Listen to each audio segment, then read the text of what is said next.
Hello everyone, আসসালামু আলাইকুম। কেমন আছেন আপনারা সবাই? আশা করি সবাই ভালো আছেন। আমি টাঙ্গাইল থেকে বলছি সীমা। আপনারা দেখছেন আপনাদের পছন্দের ইউটিউব চ্যানেল সীমার সংসারে আপনাদের সবাইকে স্বাগত। আবার হাজির হয়ে গেলাম নতুন আরেকটি এপিসোড নিয়ে। আজকে আমি করে দেখাবো গরুর ভুঁড়ি বোনা।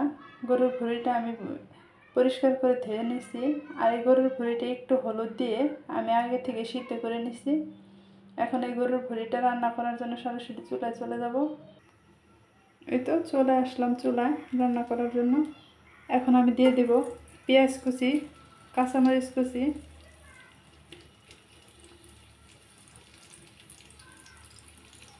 তারপর দিয়ে দেব তেজপাতা, দারুচিনি, এলাচ। এখন এইগুলো আমি একটু ভালো করে ভাজি করে নেব।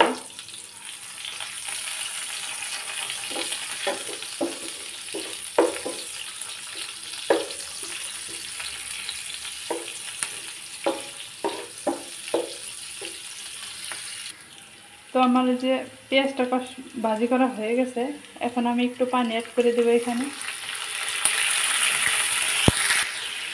তো এখন আমি এখানে দিয়ে দেব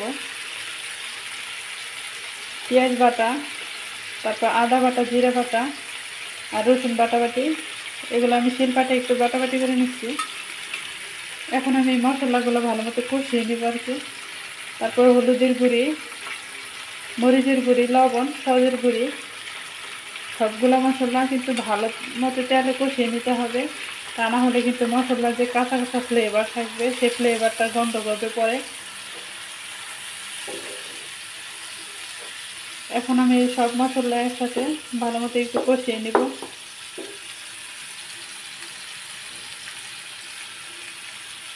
আর এখানে এখন দিয়ে দেব কয়েক কোয়া রসুন।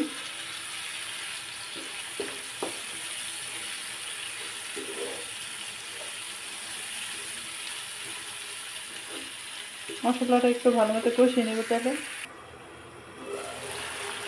তো ওই যে আমার মশলাটা কষানো হয়ে গেছে, এখন আমি এই মশলাতে দিয়ে দেব গরুর ভুঁড়ি বা বটটা। অনেকেই বলে গরুর ভুঁড়ি বা আবার অনেকেই বলে বট, গরুর বট, তো যে যেটা বলেন।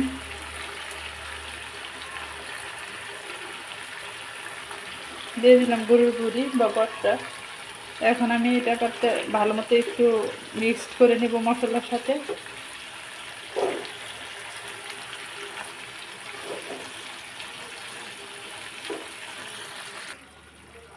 এই তো মিক্সড করে নিচ্ছি মশলার সাথে। আর এখন আমি ঢাকনাটা ঢেকে দেবো।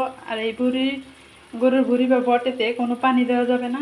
আস্তে আস্তে জালেই কিন্তু পানি উঠে আসবে মাংস থেকে। তার মশলার সাথে শুধু একটু মিশিয়ে নিছি। এখন আমি ঢাকনাটা ঢেকে দেব। ঢেকে কিন্তু কিছুক্ষণ পর পর নাড়াচাড়া করে দিতে হবে, তা না হলে কিন্তু তলাতে লেগে ধরবে। তো এই যে আমি মাঝে মাঝে কিন্তু নাড়াচাড়া করে দিচ্ছি আর একটু আস্তে আস্তে আস্তে কষিয়ে নিতেছি। এভাবে মাঝে মাঝে কিন্তু নাড়াচাড়া করে দিতে হবে আর আস্তে আস্তে আস্তে কষিয়ে নিতে হবে।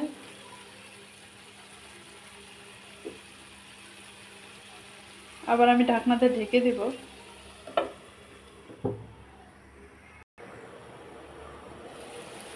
তো এই যে আমারটা এরকম হয়েছে। আমি যেহেতু পানি ছাড়া 2-3 মিনিট কষিয়ে নিলাম, এখন আমি এখানে কিন্তু পানি দিয়ে দিব, ফুটন্ত গরম পানি দিয়ে দিব। ফুটন্ত গরম পানি দিয়ে আবার আমি কিছুক্ষণ কষিয়ে নিব। এই পানিতে আমি ভালো মতো কষিয়ে নিব, কারণ এতক্ষণ আমি পানি ছাড়া যেহেতু 2-3 মিনিট কষিয়ে নিছি।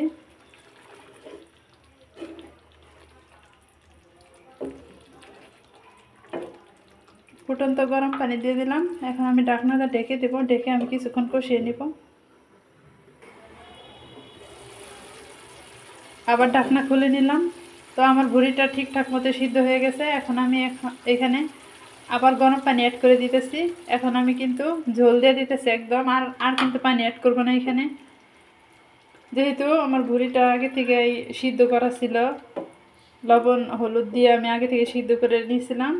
আবার তারপর আমি একটু কষিয়ে নিছি। এখন আর কোনো পানি অ্যাড করবো না। এই পানিতে আমার ভুঁড়ি বোনাটা হয়ে যাবে। তো মাংসটা আমার হয়ে আসছে, আর কিছুক্ষণ হবে, তারপর আমি চুলা থেকে নামিয়ে নেব।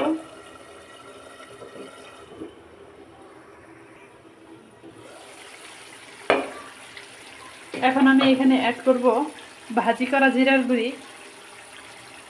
এই যে দিয়ে দিলাম ভাজি করা জিরার গুঁড়ি।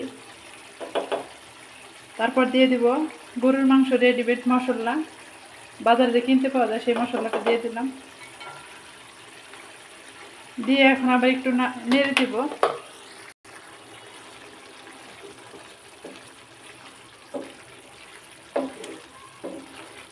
নাড়াচাড়া করে আমি আবার ঢাকনা দিয়ে ঢেকে 2 মিনিটের মতো রান্না করে নেব। 2 মিনিট পরে আমার হয়ে যাবে মাংসটা। এই মাংসটা আমি কিন্তু গরুর ভুঁড়ি বা বট ভুনাটা কিন্তু মাখা মাখা করে রান্না করব, একদম ভাজি ভাজি করব না, আমি মাখা মাখা করে রান্না করব। এখন আমি ঢাকনাটা ঢেকে দেব।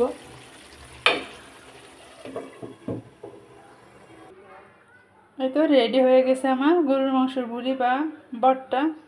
আমি এইভাবে রান্না করে নিছি। আমি কিন্তু একটু ঝোল রাখি নাই, মাখা মাখা করে রান্না করে নিলাম, কারণ আমি যেহেতু ভাত খাবো একটু মাখা মাখা হলেই ভালো হবে।